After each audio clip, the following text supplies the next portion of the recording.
So we're gonna make this video basically describing everything that we bought for this tank, or at least I bought for this tank. We've been kind of going through a series lately about the setup of this tank, and we never really talked about the equipment really. We kind of talked about, you guys can kind of see what I have, but we're just gonna go in more detail about everything. You know, why I picked it and all that stuff.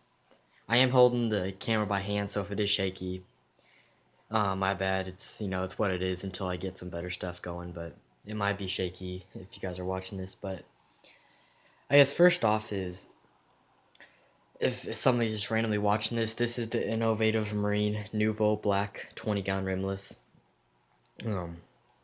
Very good rimless tank, especially if you're not wanting to spend like $200 on like an 88 tank or 300, whatever it costs. This is a good, alternative to a rimless tank. It's still just as good. There's nothing wrong about this rimless tank. But I think the first thing I think everybody's noticed is the light. Now if we turn on the light here,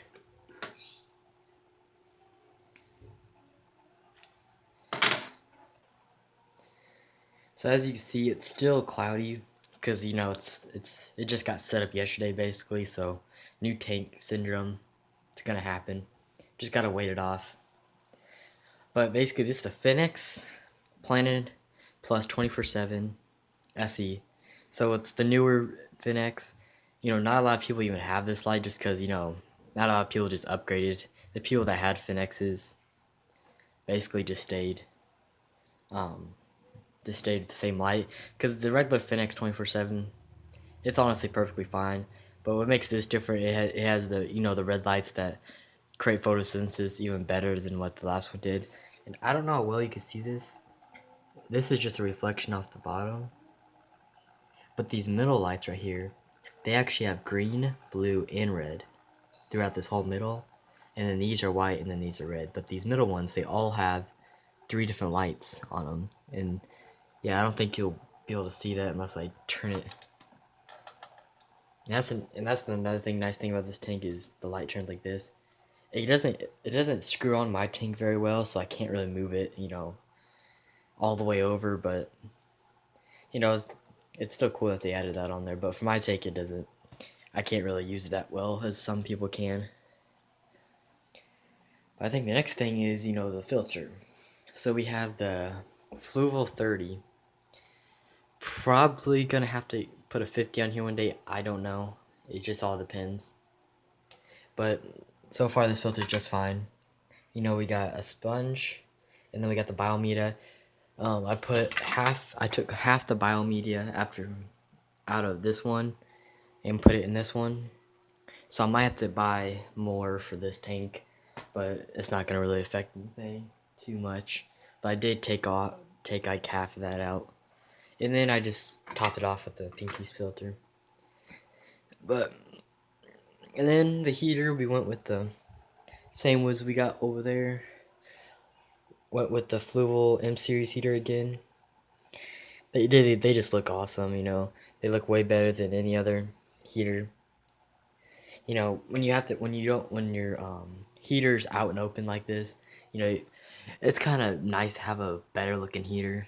Just so it's already in the tank, everybody's gonna end up seeing it. Might as well get something that looks somewhat decent. And the MCs here, people always complain that they're not the best heaters. They've never failed on me once, and I've had the other one for a long time now. As long as you treat them right, nothing's gonna affect them. So I think one more thing on this light, if you can actually take this part off, and so it can fit on like tanks like I have over here that have a trim around it.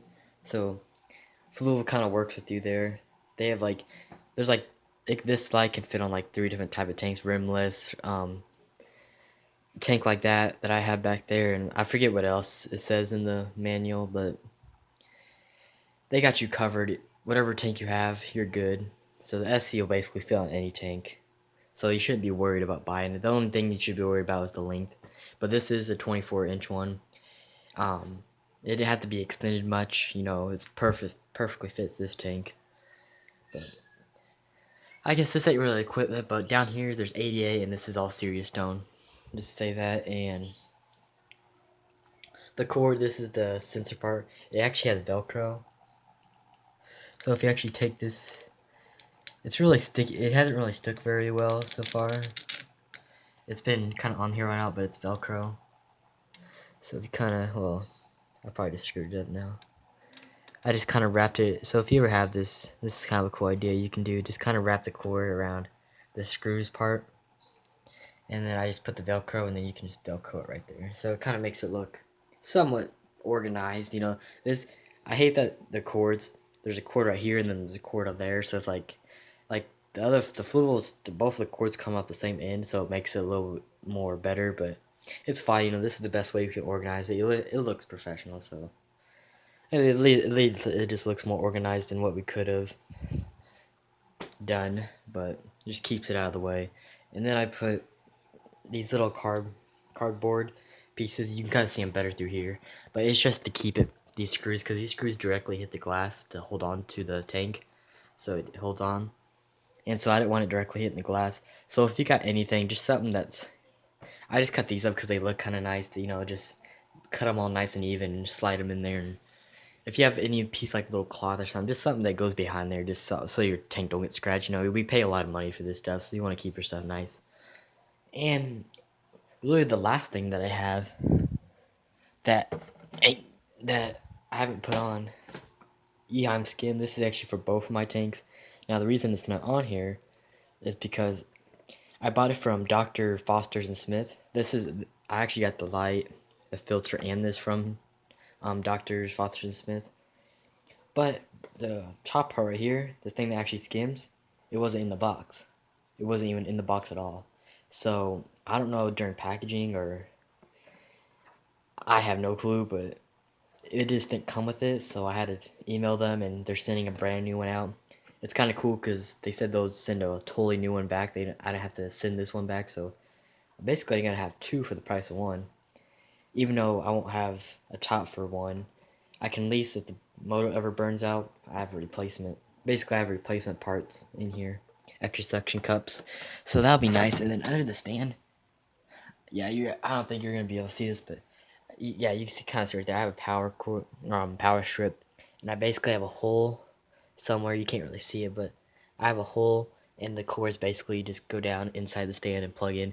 And then I have the thing labeled so I know which plug is which. So I'm down here unplugging stuff. But other than that, there's nothing really much. I just have some of my stuff, you know, my aquarium books. I'll probably put my fertilizers, everything I need for my planted tank. I'll probably put in here. All my tools. It'd be cool to hang my tools, like put a little hook inside the actual stand and make them hang them. Or actually be even cooler if we can get like little hooks on the side of it and hang the tools. Give a little bit of coolness. That'd be cool. Give a little look to it. But yeah, that's about. I thought I had a lot more stuff to talk about, but when you really look at it, there's actually not much equipment on here at all. Just, you know, the main stuff. The big one is just a skim. I never really talked about that just because I'm getting another one sent to me. So that should be coming. I'll probably hook it up in the corner over here just so it's out of the way. And just ordered Monte Carlo for the front right here, the carpet. I ordered 1 cup of tissue cultured. I don't think that's gonna be enough. It could be depending how much I cut it up, but it'll at least get enough for the front. And I don't plan to for the carpet the whole tank. I just want the carpet for the front, and then we can put other big plants in the corner. But first, I kind of just want this, you know, the clear up, and then we'll go from there. But yeah, right now it's super cloudy from it being just filled up, and you know, when all the bacteria hasn't established yet, it's gonna be a white cloud. Kind of like what we've had problems with this tank, but this tank obviously it's fixed itself by now. But need to wipe off the glass. You see some algae building up, but yeah, that tank's doing good. We'll do an update someday on that tank. We haven't really given an update on that tank in a long time. I always show it and never talk about it, but we'll definitely do something like that. But other than that, then this tank's doing good. maybe in about a month we'll get the fish in here, Amazon puffer, and then maybe a couple months after that we'll find a exotic plecto to put in here. But other than that, then we'll just keep going and see how things go. But comment, like, subscribe, and I'll see you guys in the next one. See ya.